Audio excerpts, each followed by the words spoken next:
Bienvenidos, queridos oyentes y lectores insaciables, a un nuevo viaje profundo por uno de los textos más prácticos, más subestimados y, paradójicamente, más influyentes del siglo XX. Hoy nos sumergimos en Algunas cuestiones sobre los métodos de dirección, escrito por Mao Zedong. El 1 de marzo de 1943, en la cueva de una colina de Yan'an, bajo la luz temblorosa de una lámpara de aceite, mientras afuera llovía granizo y los aviones japoneses rondaban el cielo. No se asusten por el nombre del autor. Aquí no vamos a hablar de ideología dogmática ni de grandes discursos épicos. Vamos a entrar en la cocina real de cómo se dirige, se mueve y se transforma cualquier organización humana cuando está en medio de una crisis existencial. Porque este librito, apenas 5.000 palabras en su versión original, es, en esencia, un manual de supervivencia para líderes que no tienen ni tiempo ni recursos sobrantes, pero sí una misión imposible que cumplir. Imaginen la escena.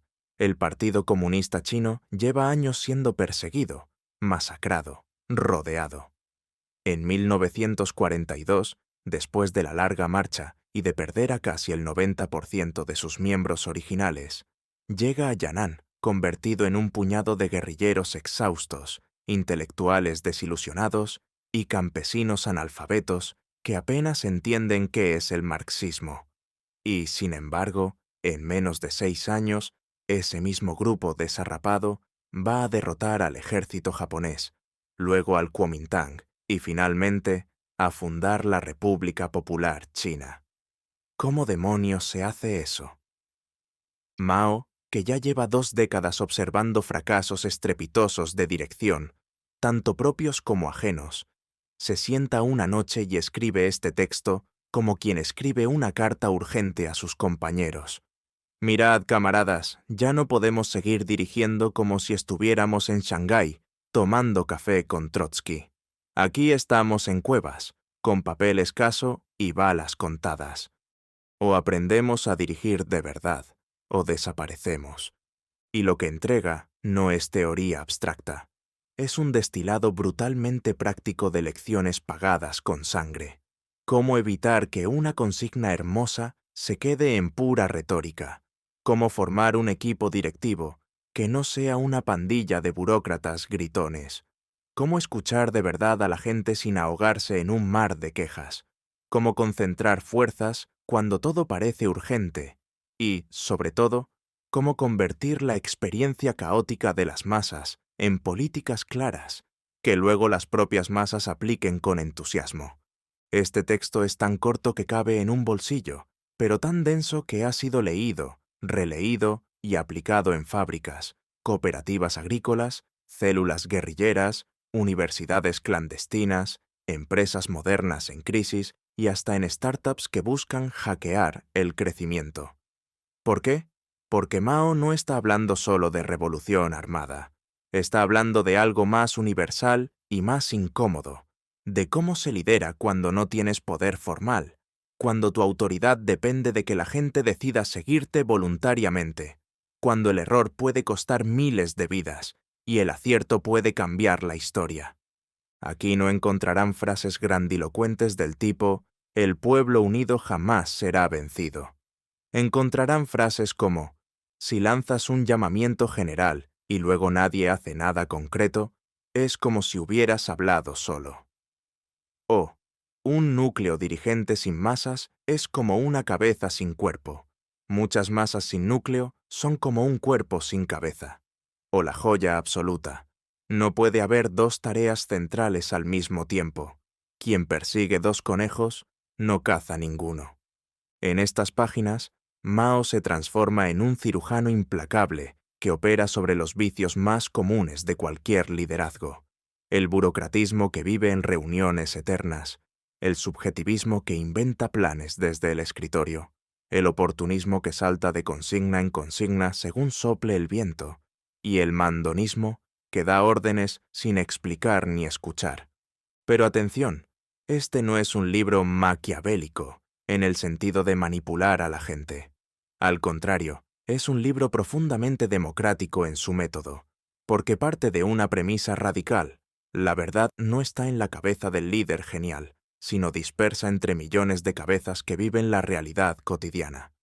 El líder no es un dios que baja del Olimpo con la verdad revelada. Es un catalizador que recoge fragmentos de verdad, los limpia, los ordena y los devuelve mejorados para que la gente los haga realidad.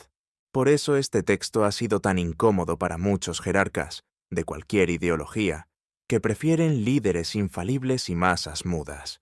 Y por eso mismo ha sido tan útil para quienes, en cambio, entienden que dirigir es un oficio humilde, el oficio de ayudar a que la inteligencia colectiva se ponga en marcha.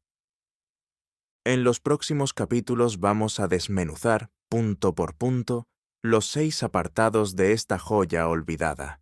Los vamos a leer despacio, con ejemplos actuales, con anécdotas de Yanán, con comparaciones inesperadas y, sobre todo, con la libertad de reírnos un poco de nosotros mismos cuando reconozcamos que seguimos cometiendo exactamente los mismos errores que Mao señalaba hace más de 80 años. Porque si algo demuestra este texto, es que los problemas de dirección no son ideológicos, son humanos, eternos y, afortunadamente, solucionables, si uno está dispuesto a bajar del pedestal, a remangarse y aprender el arte. Sí, arte, de combinar lo general con lo particular, el núcleo con las masas, la escucha con la decisión. Prepárense, porque lo que viene no es un resumen académico más, es una caja de herramientas que, usada con inteligencia, puede servir para dirigir una revolución, una empresa, una familia, un equipo de fútbol, o simplemente para no volverse loco cuando todo el mundo te pide algo diferente al mismo tiempo. Y ahora, sin más preámbulos, abran bien los oídos y el corazón. Comenzamos el viaje por algunas cuestiones sobre los métodos de dirección, el manual secreto que ayudó a cambiar el rumbo de un país entero, y que quizás, solo quizás, pueda ayudarnos a cambiar el rumbo de nuestras propias batallas cotidianas. Adelante, camaradas de la vida real. Capítulo 1. Combinar el llamamiento general con la dirección particular. Imagina que estás en una asamblea de miles de personas en Yan'an, año 1942. Afuera sopla un viento helado que se cuela por las grietas de la cueva auditorio. Mao sube a una mesa improvisada y grita: «Todo el partido debe rectificar los errores subjetivistas, sectarios y de fraseología vacía». La multitud estalla en aplausos, se levantan los puños, se corea la consigna. Todos salen encendidos, convencidos de que la revolución está salvada. 2 semanas después, en la mayoría de las unidades, no ha pasado absolutamente nada. Los mismos chismes en la cocina, los mismos informes inflados, los mismos camaradas que se odian en silencio. El llamamiento general fue hermoso, pero se quedó flotando en el aire como un globo sin atar. Mao, que ya ha visto esta película demasiadas veces, se rasca la cabeza y piensa: aquí hay un problema de método, no de entusiasmo. Y ese es exactamente el punto de partida del primer capítulo. En cualquier tarea importante, por justa y necesaria que sea, hay que combinar siempre 2 cosas que parecen opuestas, pero que en realidad son inseparables: el llamamiento general y la dirección particular. Uno sin el otro es un desastre garantizado. El llamamiento general es la visión grande, la bandera que todos pueden ver desde lejos. Es el rectifiquemos, el aumentemos la producción, el todos a estudiar, el lanzamos el nuevo producto este trimestre. Sirve para unificar el pensamiento, para que nadie se sienta perdido en la niebla, para que cada cual sepa hacia dónde corre el río. Sin él, cada unidad hace la guerra por su cuenta, y el esfuerzo colectivo se deshace como azúcar en la lluvia. Pero el llamamiento general, por sí solo, es pura música celestial. Suena bonito, emociona, pero no dice a nadie qué hacer el lunes por la mañana.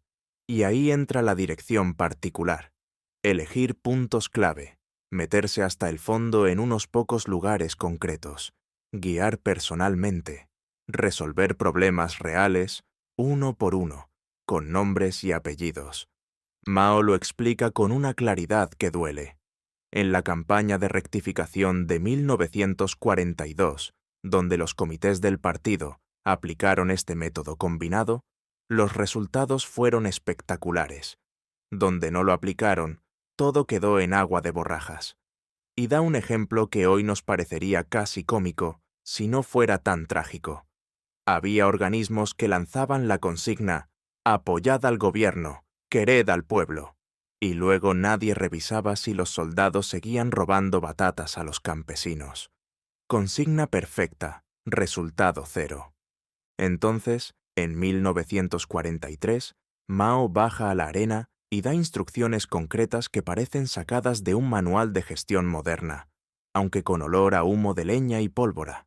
Cada comité del partido debe escoger unos pocos sitios, un departamento, una escuela, un regimiento, una aldea, y convertirlos en campos experimentales. El secretario del comité o algún miembro responsable tiene que meterse allí de cabeza, vivir unos días con ellos, comer en la misma olla, asistir a sus reuniones, leer sus informes, hablar con los activistas, con los intermedios y hasta con los más atrasados. Tiene que conocer la historia política de ese lugar como quien conoce la cara de su propio hijo. Y no se trata solo de inspeccionar, se trata de dirigir personalmente, ayudarles a descubrir cuáles son los problemas principales, probar soluciones, corregir errores sobre la marcha, resumir experiencias positivas y negativas. Ese trabajo minucioso no es una molestia. Es la única forma de que la consigna general baje de las nubes y se convierta en carne y hueso. Lo más interesante es que este proceso tiene un efecto boomerang maravilloso. Mientras el dirigente guía a la unidad experimental enseña al dirigente. De pronto, las ideas que parecían claras desde la oficina central se revelan incompletas, torpes o directamente equivocadas, y el dirigente regresa con las alforjas llenas de lecciones reales que luego puede extender al resto del partido. Es aprendizaje en doble dirección disfrazado de dirección. Mao insiste, este método debe reproducirse en cascada. El comité de una provincia elige sus puntos experimentales. El comité de distrito elige los suyos dentro de su jurisdicción. El comité de condado hace lo mismo, y así hasta la aldea más remota. De esta forma, la dirección no queda monopolizada por los altos cargos. Se vuelve un proceso vivo que impregna todos los niveles. Y aquí viene la frase que resume toda la idea como un mazazo. Si tu llamamiento general no va acompañado de dirección particular en algunos lugares clave, ese llamamiento es una mentira, aunque tú no te des cuenta. Porque, dice Mao con su habitual crudeza campesina, es muy fácil subirse al estrado y soltar discursos que emocionan a las masas. Lo difícil es bajar del estrado, arremangarse y ayudar a que esas palabras se conviertan en hechos en algún sitio concreto. Quien solo sabe hacerlo primero es un charlatán con buena voz. Quien solo sabe hacerlo segundo es un bombero que apaga incendios sin prevenir el siguiente. El dirigente completo hace las dos cosas a la vez, como quien respira, inspira el aire general y expira soluciones particulares. Para que no quede ninguna duda, Mao pone otro ejemplo cotidiano. Imagínate que quieres que toda la familia coma más verduras. Si solo dices, a partir de hoy comemos más verduras, y sigues cocinando exactamente lo mismo, tus hijos seguirán comiendo arroz blanco hasta reventar. Pero si además eliges la cocina de tu casa como punto experimental, pruebas 3 recetas nuevas, involucras a tu pareja y a los niños en la elección, ajustas sabores, celebras los éxitos y corriges los fracasos, en pocas semanas toda la familia estará devorando brócoli como si fuera chocolate. La consigna general, más verduras, solo se hizo realidad porque hubo dirección particular en un lugar concreto, tu cocina. Lo mismo vale para una empresa que quiere mejorar la atención al cliente, para un colegio que proclama educación en valores, o para un movimiento social que grita «basta de corrupción». Sin puntos experimentales donde se pruebe, se corrija y se demuestre que es posible cambiar, todo queda en postureo revolucionario o corporativo, según el caso. Mao termina el primer punto con una advertencia que suena a profecía. Los dirigentes que desprecian este método combinado terminan convertidos en burócratas de salón que viven de frases huecas, mientras la realidad se les escapa entre los dedos. En cambio, los que lo aplican con tenacidad descubren que la dirección no es mandar desde arriba, sino un arte de tejer y destejer constantemente la relación entre lo que sueña todo el pueblo y lo que puede hacer hoy mismo un puñado de personas concretas. Y así, queridos oyentes, cierra Mao su primer capítulo. No hay liderazgo mágico que funcione con pura inspiración o pura disciplina.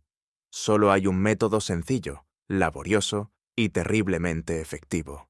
Decir claramente a dónde vamos, y luego meterse en el barro con unos pocos para demostrar que se puede llegar. El segundo capítulo nos llevará al corazón del asunto: cómo formar ese grupo dirigente compacto sin el cual hasta el mejor método se queda cojo. Capítulo 2. La dirección debe ser aplicada por un grupo dirigente compacto. Ya tenemos la brújula, llamamiento general, y la lupa, dirección particular. Ahora Mao nos pregunta lo más incómodo. ¿Quién exactamente va a sostener la brújula en una mano y la lupa en la otra cuando llueva, cuando bombardeen, cuando falte papel para escribir actas y la mitad de los camaradas tengan fiebre tifoidea? La respuesta es tan sencilla como brutal. No puede ser una persona sola, por genio que sea, ni tampoco una masa amorfa que se reúne cuando suena la campana. Tiene que ser un grupo dirigente compacto. Compacto significa pequeño, sólido y rápido. Mao lo compara con la columna vertebral. Si la quitas, el cuerpo se derrumba aunque tenga brazos y piernas de sobra. En Yan'an observaron un fenómeno curioso: unidades con cientos, incluso miles de miembros, que llevaban años haciendo revolución y seguían igual de desorganizadas que el primer día. ¿Por qué? Porque no existía ese hueso duro que mantiene erguido al resto. En cambio, otras unidades mucho más pequeñas, con apenas 30 o 40 personas, avanzaban como un cuchillo caliente en mantequilla. La diferencia era siempre la misma: tenían un núcleo dirigente de verdad. ¿Cómo se forma ese núcleo? No se nombra desde arriba con una lista de cargos bonitos. Se forja en el fuego de la lucha cotidiana. Alrededor del responsable principal, el secretario, el comandante, el director, da igual el título, se van agrupando, poco a poco, los activistas más decididos, los que llegan antes a las reuniones y se van después, los que no se conforman con quejarse, sino que proponen soluciones, los que ya han demostrado que prefieren perder una discusión a perder la revolución. Este grupo no puede ser muy grande. Mao habla de varios o una docena como máximo. Si pasa de ahí, las reuniones se vuelven eternas, cada uno trae su opinión particular y al final nadie decide nada. Es el clásico comité que discute durante 3 horas si la bandera debe ser roja o rojísima, y mientras tanto el enemigo avanza 10 kilómetros. El núcleo compacto se reúne rápido, habla claro y sale con tareas concretas para cada uno. Pero atención, este grupito no es una secta cerrada ni un club de amigos. Su única razón de existir es estar pegado a las masas como la piel al cuerpo. Mao repite una frase que parece sencilla, pero que ha hecho temblar a más de un jerarca. Sin masas, el núcleo dirigente no puede mantenerse ni un día. Sin núcleo, las masas se dispersan, aunque sean millones. Aquí entra una clasificación que Mao usa con la naturalidad con que un campesino clasifica sus gallinas. En cualquier organización hay 3 tipos de personas. Las activas, las que ya están despiertas, las que empujan solas, las que llegan con ideas y se van con más trabajo del que les tocaba. Las intermedias, la gran mayoría, que ni fu ni fa, siguen si alguien les marca el paso, se paran si nadie les empuja. Las atrasadas, las que resisten, las que critican todo, las que a veces hacen daño a propósito. El trabajo del núcleo compacto es sencillo y despiadado a la vez. Unir firmemente a los activistas, ganarse a los intermedios y aislar o conquistar a los atrasados. No se trata de expulsar a nadie de entrada, eso sería sectarismo, sino de mover a la gente de casillero con paciencia y ejemplo. Hoy atrasado, mañana intermedio. Hoy intermedio, mañana activista. El núcleo es como un imán que va atrayendo hierro y convirtiéndolo en más imán. Mao cuenta una anécdota deliciosa. En una escuela del partido, había más de 400 alumnos y profesores, y después de meses de rectificación, seguían peleándose por tonterías. ¿Por qué? Porque no existía núcleo alguno. El director daba clases, el secretario de célula escribía informes, cada quien en su mundo.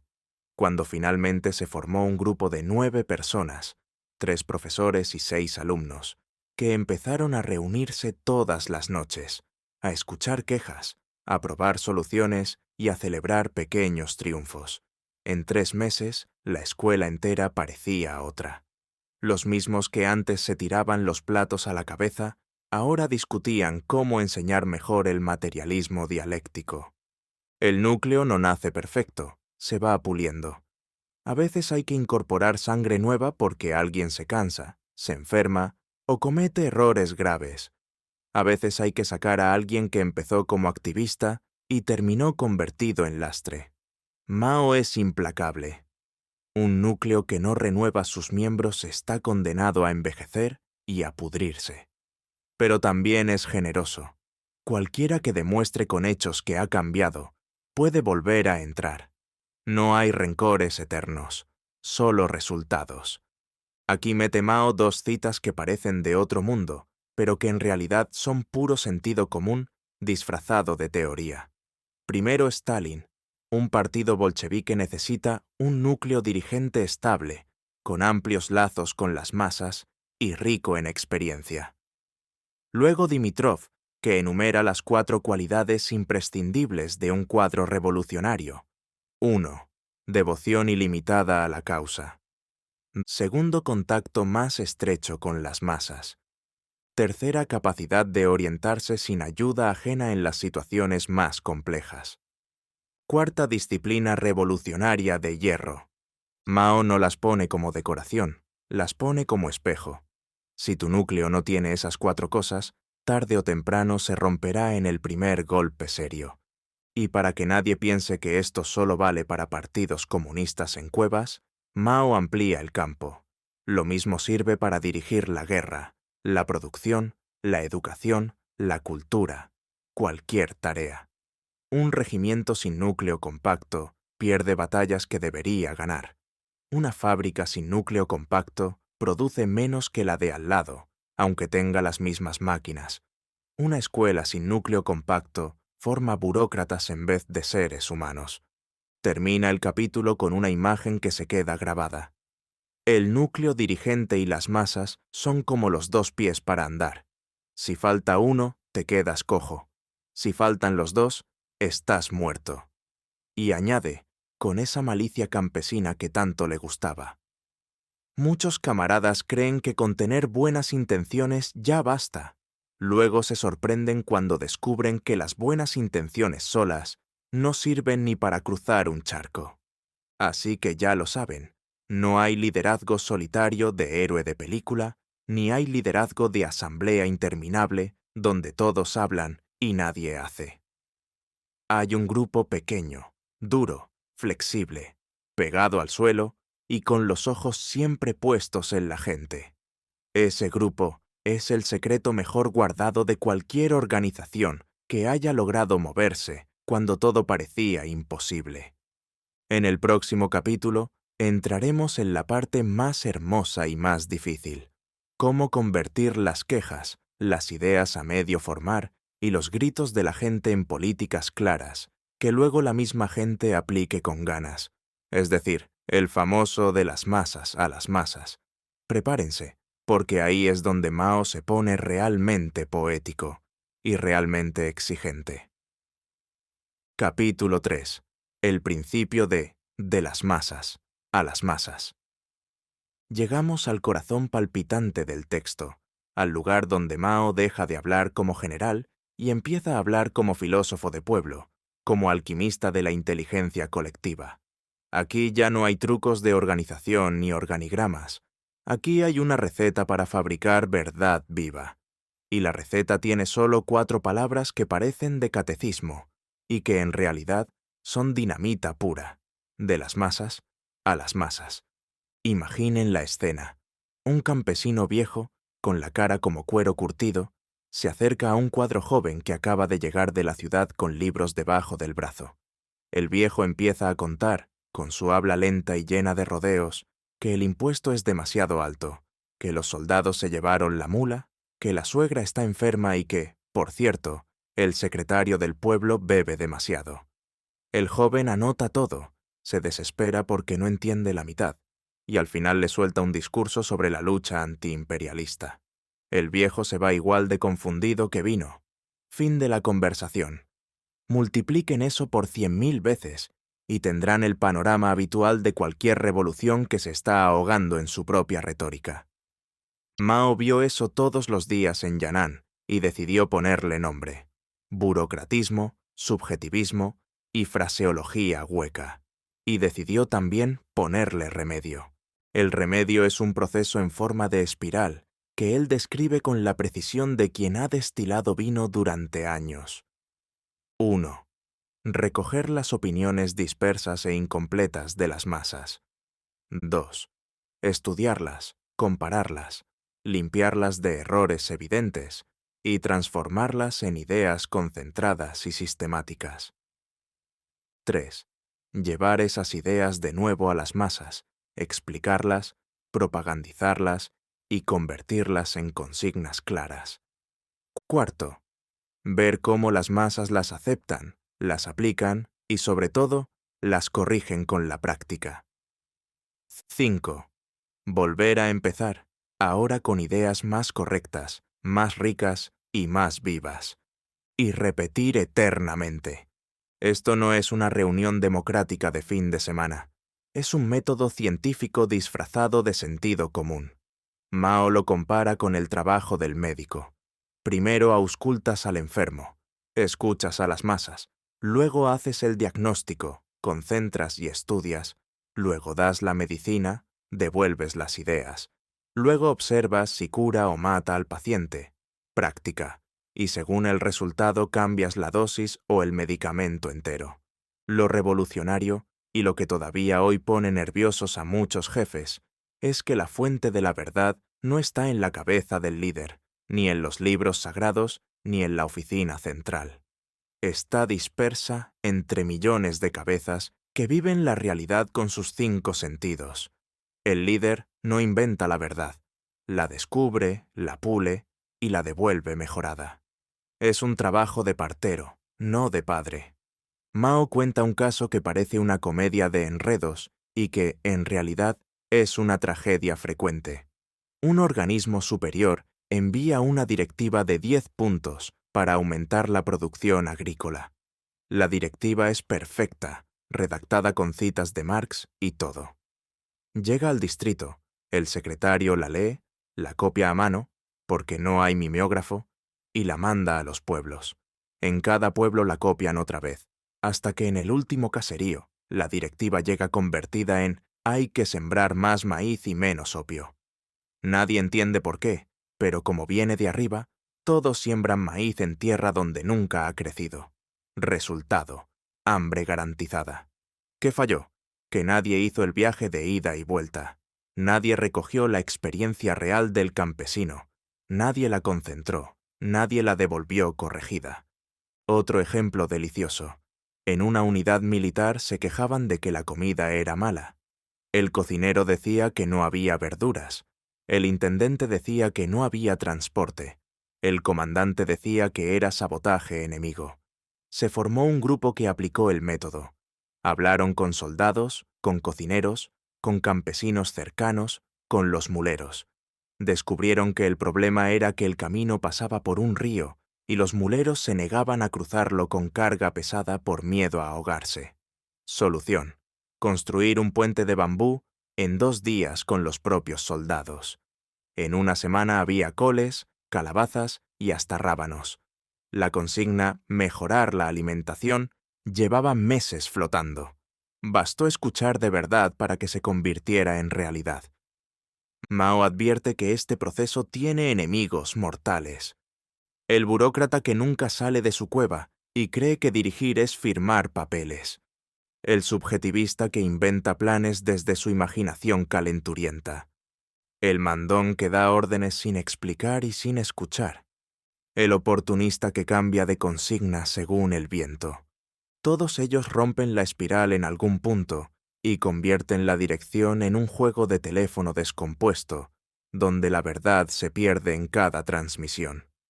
Pero cuando el método se aplica bien, ocurre algo mágico. Las masas dejan de ser objeto de la dirección y se convierten en sujeto. Empiezan a sentir que las ideas son suyas, porque en el fondo lo son.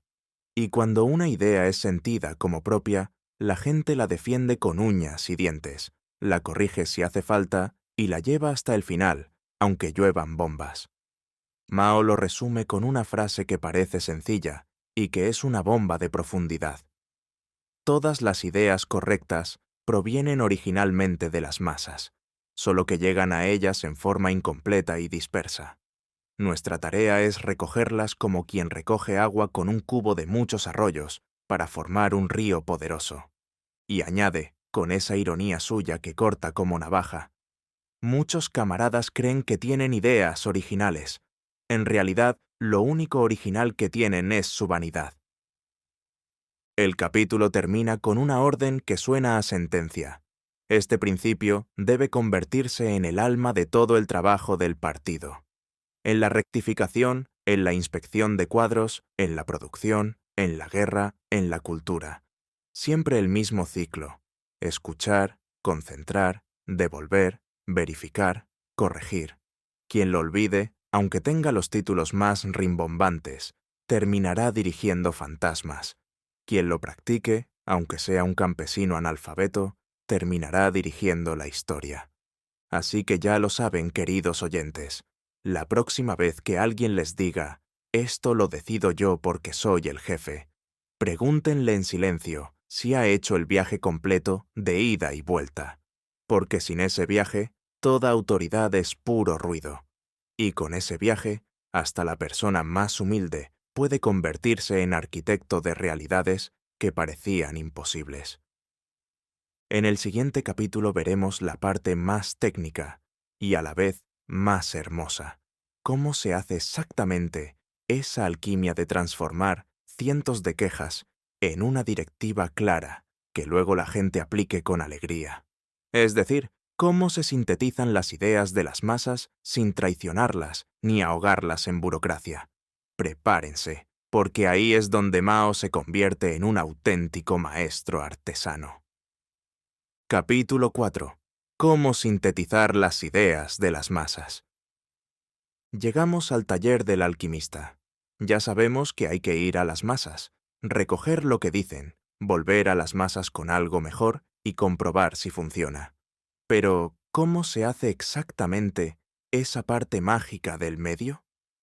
¿Cómo se pasa de cientos de voces que se contradicen, se quejan, se emocionan y se confunden, a una directriz clara, breve y que todo el mundo entienda y quiera aplicar? Eso es lo que Mao explica en este cuarto punto, con la minuciosidad de un carpintero que enseña a su aprendiz a tallar la pieza perfecta. Primera regla de oro: nunca sintetices en tu cabeza solo, sentado en la oficina con la puerta cerrada. La síntesis se hace en la práctica y con la práctica. Empiezas por unos pocos lugares concretos, los puntos experimentales del capítulo 1. Aplicas allí el llamamiento general combinado con dirección particular, y de lo que sale, éxitos, fracasos, dudas, trucos que inventaron los camaradas, extraes las primeras lecciones. Esas lecciones todavía son crudas, locales, llenas de detalles que solo sirven para esa aldea o ese regimiento. Segundo paso. Extiendes la experiencia a más sitios. El comité de distrito toma lo que funcionó en 3 pueblos y lo prueba en 30. El comité de provincia lo prueba en 300. En cada salto, las nuevas experiencias corrigen, enriquecen o tiran por la borda lo que parecía definitivo. Lo que sobrevive a varias rondas ya no es la ocurrencia de un genio local. Es una verdad que ha pasado por el tamiz de miles de manos. Tercer paso. Comparar, comparar y comparar. Mao insiste como un martillo. Hay que poner lado a lado las experiencias positivas y las negativas, las de las zonas avanzadas y las atrasadas, las de los veteranos y las de los recién llegados. Solo así se ve qué es casualidad y qué es ley. Por ejemplo, en una cooperativa, todos aumentaron la producción de trigo, cambiando la fecha de siembra. En otra cooperativa, hicieron exactamente lo mismo, y perdieron la cosecha por helada. ¿Entonces la fecha era buena o mala? Solo comparando las condiciones de suelo, altitud, riego y clima de ambas, se descubre que la nueva fecha funciona solo si hay riego garantizado. Esa condición es la que hay que poner en la directriz final. Aquí Mao mete una frase que parece de broma, y es de una seriedad aterradora. Muchos camaradas creen que sintetizar es hacer una lista más larga. Cuanto más larga la lista, más completa parece la directriz. Resultado, documentos de 30 páginas que nadie lee y menos aplica. Él propone lo contrario. Sintetizar es eliminar, podar, quedarse solo con lo esencial. Una directriz buena cabe en una hoja, a veces en media, y la entiende hasta el analfabeto que la escucha leída en voz alta. Y para podar bien, hay que saber qué buscar. Mao da 3 criterios clarísimos. 1. ¿Qué resuelve el problema principal de la mayoría? 2. ¿Qué puede aplicarse en la mayoría de los lugares con las fuerzas actuales? 3. ¿Qué despierta el entusiasmo de las masas? Porque si no hay entusiasmo, aunque sea correcto en teoría, se queda en papel. Ejemplo real que Mao cita. En 1942 querían aumentar la producción textil en las zonas liberadas. Las masas propusieron de todo: comprar más ruecas, trabajar más horas, premiar a las mejores tejedoras, hacer concursos entre aldeas, obligar a los hombres a ayudar, cantar canciones mientras se teje. El comité recogió todo eso, lo probó en varios sitios y al final sacó una directriz de 4 puntos solamente. Mejorar y multiplicar la rueca de pedal, inventada por una anciana de 70 años. Organizar cooperativas de hilado y tejido por aldeas. Hacer concursos amistosos con premios simbólicos. Un pañuelo rojo, una foto en el periódico mural. Enseñar la nueva rueca a las mujeres jóvenes en clases nocturnas. 4 puntos. Nada de discursos sobre la importancia histórica del textil. Nada de amenazas de castigo. Solo 4 medidas concretas que cualquier aldea podía aplicar esa misma semana. Resultado.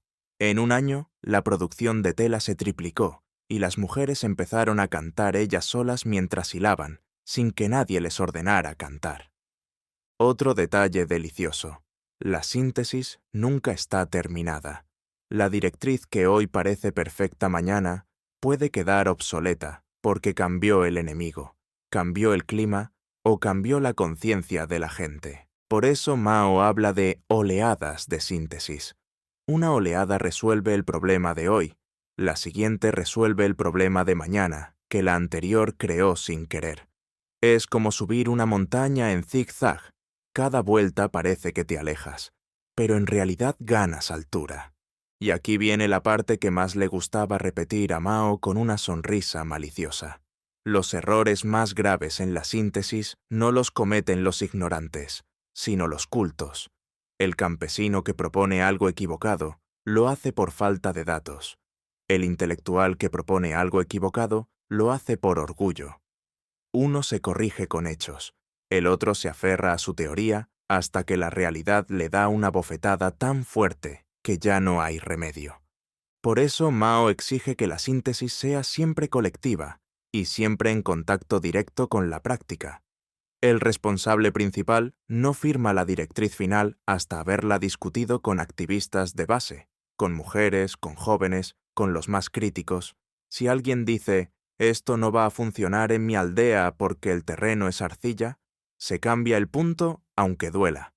Mejor una directriz imperfecta que la gente corrija vivos, que una directriz perfecta que la gente ignore muertos. Al final del capítulo Mao resume todo el arte en una sola imagen que vale más que 1000 tratados. Sintetizar las ideas de las masas es como hacer vino.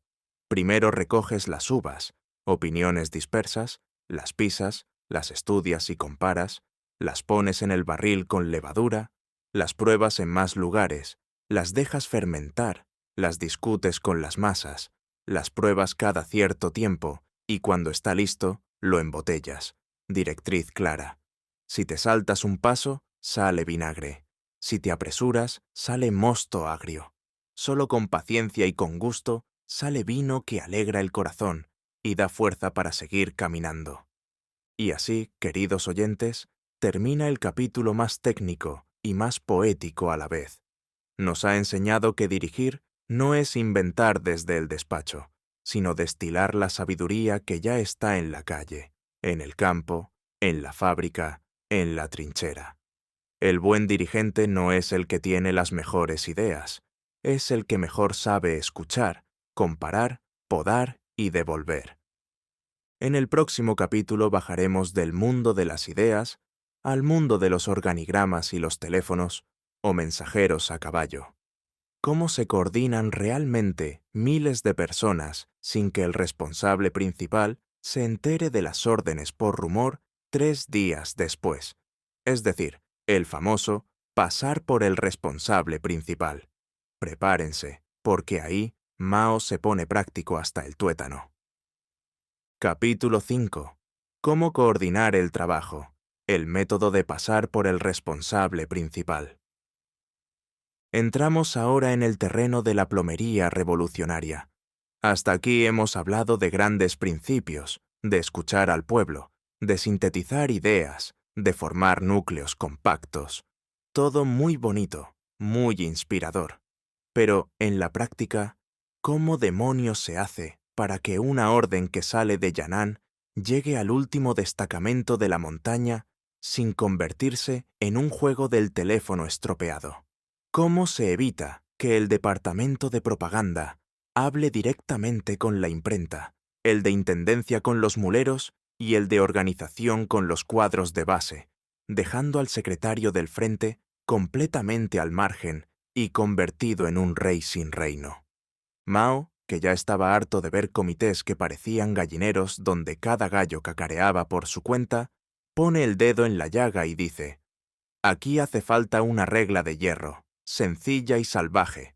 Toda instrucción, toda tarea, todo contacto entre niveles diferentes debe pasar necesariamente por el responsable principal del nivel inferior. Punto.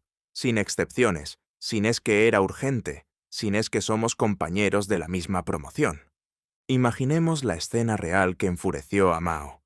Un organismo central envía un camarada a inspeccionar la producción de granadas de mano. El inspector llega al frente, se va directo al taller, habla con los herreros, critica la calidad del hierro, da órdenes nuevas y se marcha triunfal. 2 días después, el comandante del frente se entera por casualidad y monta en cólera. ¿Quién demonios cambió el calibre de las granadas sin consultarme? Ahora no encajan en los lanzadores que diseñamos hace 3 meses. Resultado: tiempo perdido, material desperdiciado y un comandante que ya no confía en nadie de arriba. Eso pasaba todos los días. Y no solo en el ejército, en las escuelas, en las cooperativas, en los gobiernos locales. Cada departamento superior creía que podía saltarse al responsable del lugar y hablar directamente con su homólogo de abajo. El resultado era un caos absoluto. El responsable principal quedaba desautorizado delante de sus propias tropas. Nadie sabía quién mandaba realmente, y la energía se gastaba en peleas internas en vez de en el enemigo. Mao corta por lo sano. A partir de ahora, cualquier comunicación, cualquier tarea, cualquier crítica, cualquier elogio, debe llegar primero al responsable principal del organismo inferior. Es él quien la reparte entre sus departamentos, es él quien coordina, es él quien responde. Si el centro quiere hablar con el taller de granadas, habla primero con el comandante del frente y es el comandante quien lleva al inspector al taller, o le dice: «Espera, que primero resolvemos esto, otro que es más urgente». ¿Por qué esta regla parece tan tonta y es tan poderosa? Porque respeta dos cosas al mismo tiempo. 1. La división del trabajo. Cada departamento superior sigue teniendo su especialidad. 2. La centralización democrática. Nadie puede desautorizar al responsable que la gente ve todos los días. Es como el cuerpo humano. El cerebro puede decirle al corazón que bombee más rápido, pero no puede saltarse al corazón y hablar directamente con las aurículas. Si lo hace, el paciente muere. Mao da ejemplos que hoy nos harían reír si no fueran tan reales. El Departamento de Organización del Centro quiere revisar los historiales de cuadros de una provincia. En vez de escribir directamente a los distritos, como hacían antes, escribe al comité provincial. El comité provincial elige 2 o 3 distritos donde empezar, nombra a los encargados y controla todo el proceso. Así, cuando llega la orden a los distritos, ya viene respaldada por su propio secretario, que además sabe por qué se hace y cómo encaja en el plan general. El departamento de propaganda quiere lanzar una campaña de carteles. En vez de mandar los dibujos directamente a las imprentas locales, los manda al comité de frente correspondiente. El comité decide cuántos carteles necesita cada sector, dónde colocarlos y si hay que cambiar el texto, porque en esa zona la gente habla otro dialecto. Resultado: en pocos meses, la escasez de cuadros capacitados dejó de ser un problema imposible. ¿Por qué? Porque los organismos superiores ya no tenían que correr detrás de 100 cabos sueltos. Bastaba con convencer o presionar a los 20 o 30 responsables principales de cada nivel, y estos movilizaban a cientos de personas debajo de ellos. De repente, unos pocos cientos de cuadros superiores podían dirigir efectivamente a decenas de miles. Mao lo resume con una frase que parece de manual de logística y es pura filosofía política. Este método convierte la escasez de cuadros en abundancia aparente, porque multiplica la capacidad de cada uno. Y aquí viene la parte más divertida. Muchos camaradas se quejaban de que esto era burocrático, lento, pérdida de tiempo. Mao les contestaba con una sonrisa de oreja a oreja. ¿Preferís rapidez falsa y caos real o lentitud aparente y avance verdadero? Porque lo que parecía más lento al principio, esperar a que el responsable principal reciba, estudie y distribuya la tarea, terminaba siendo muchísimo más rápido, porque se evitaban los errores, las duplicaciones, las órdenes contradictorias y, sobre todo, la desmoralización de los responsables medios que se sentían ninguneados. Otro ejemplo delicioso. En una región había un camarada muy entusiasta del centro que quería enseñar a los campesinos a usar abono químico. Fue pueblo por pueblo dando cursillos. En cada pueblo lo escuchaban educadamente y luego seguían echando estiércol de siempre. ¿Por qué? Porque el secretario del distrito no estaba enterado, y cuando llegaba el momento de repartir el abono, lo guardaba para los campos del gobierno, porque era más seguro. Cuando aplicaron la nueva regla, el entusiasta tuvo que convencer primero al secretario del distrito. Este organizó 3 pueblos piloto, consiguió transporte, hizo que los campesinos probaran y vieran la diferencia con sus propios ojos, y, en 6 meses, toda la región pedía abono químico a gritos.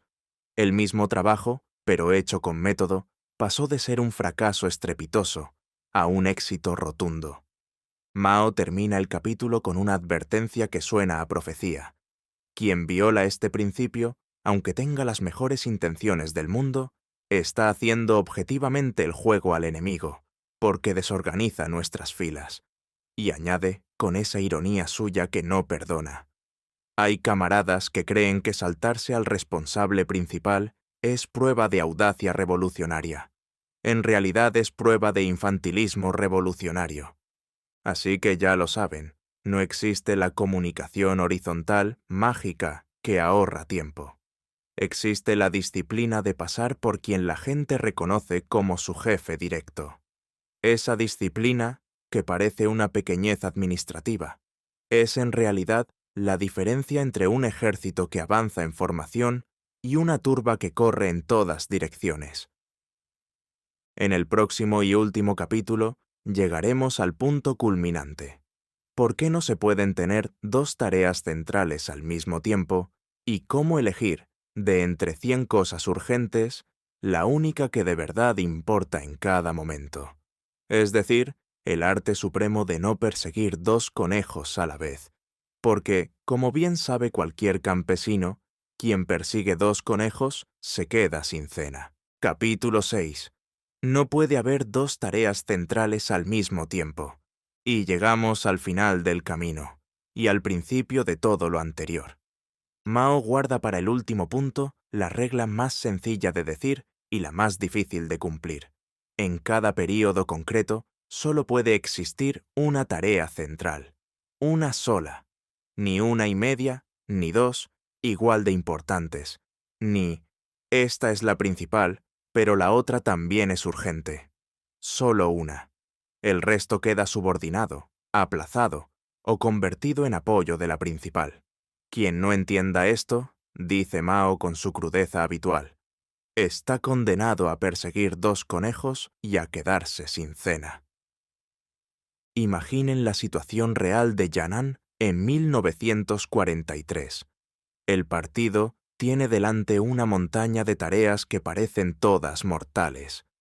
Combatir al invasor japonés, producir más comida, rectificar los errores ideológicos, formar cuadros nuevos, ampliar las zonas liberadas, editar periódicos, cuidar a los heridos, hacer zapatos para los soldados descalzos.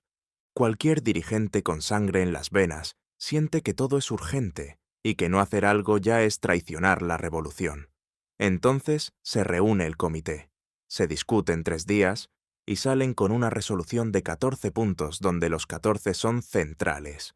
La resolución se envía abajo, cada unidad la recibe, la lee, se asusta y trata de cumplir los 14 a la vez. Resultado: no se cumple ninguno bien, la gente se agota, los recursos se dispersan y al final del año el enemigo ha avanzado, la cosecha ha sido mala y los cuadros siguen cometiendo los mismos errores. El caos disfrazado de entusiasmo. Mao lo vio tantas veces que decidió ponerlo por escrito con letras de fuego. En un período determinado, no puede haber más que una tarea central, complementada por otras tareas de segundo o tercer orden de importancia. ¿Por qué esta ley es tan implacable? Porque las fuerzas humanas son limitadas, el tiempo es limitado, los recursos son limitados, y sobre todo, la atención de las masas es limitada. Si les dices que todo es importante, al final, nada lo es. La gente termina haciendo lo que le resulta más fácil o lo que más le grita el vecino, y el esfuerzo colectivo se disuelve como humo. Mao usa 2 imágenes campesinas que valen más que 100 tratados. 1. Quien quiere cazar 2 conejos a la vez, no caza ninguno. 2. Si intentas subir 2 escaleras al mismo tiempo, te rompes la crisma. Y luego da la clave práctica. Determinar cuál es la tarea central en cada momento es el arte supremo de la dirección. No es algo que se decide en Pekín y se aplica igual en todo el país durante 10 años. Es algo que cada nivel tiene que determinar según sus condiciones concretas y según el momento histórico. Ejemplo vivo. En 1942, en la región de Shanxi Gansu Ningxia, la tarea central era la producción agrícola, porque la gente se moría literalmente de hambre después del bloqueo japonés y del Kuomintang. Todo lo demás, estudio, rectificación, entrenamiento militar, se subordinó a meter más grano en los graneros. Se suspendieron cursos largos, se redujeron las reuniones, los soldados salieron a arar con el fusil al hombro. Resultado, en un año se pasó de importar comida a exportarla a otras bases. Al año siguiente, una vez resuelto el estómago, la tarea central pasó a ser la rectificación ideológica y la formación de cuadros. Ahora los soldados volvieron a las clases nocturnas y los campesinos asistían a reuniones políticas. Nadie dijo, pero la producción sigue siendo importante. Claro que lo era, pero ya no era la central. Se convirtió en tarea secundaria que se resolvía con menos horas y menos discursos. Otro caso delicioso. En un frente de guerra, el comandante recibió órdenes simultáneas del centro. A. Lanzar una ofensiva. B. Reforzar las defensas. C. Hacer una campaña de reclutamiento masivo. 3 tareas centrales. El comandante, que había leído el texto de Mao la noche anterior, se sentó, fumó su pipa y decidió, en este momento concreto, con el enemigo concentrando tropas al otro lado del río, la tarea central es reforzar las defensas. La ofensiva se aplaza 15 días y el reclutamiento se reduce a incorporar solo a los voluntarios que ya están en la puerta. Resultado, el enemigo atacó, fue rechazado con enormes pérdidas, y después de la victoria se pudo lanzar la ofensiva con más fuerza y reclutar el triple de gente, porque ahora todo el mundo quería unirse al bando ganador. Mao insiste, determinar la tarea central no es capricho del jefe, es un análisis serio de 3 cosas. 1. La situación global. ¿Qué está haciendo el enemigo? ¿Qué está haciendo el campo amigo? 2. La historia de la unidad. ¿Qué problemas arrastramos? ¿Qué éxitos recientes podemos aprovechar? 3. Las condiciones locales. Clima, moral, recursos disponibles.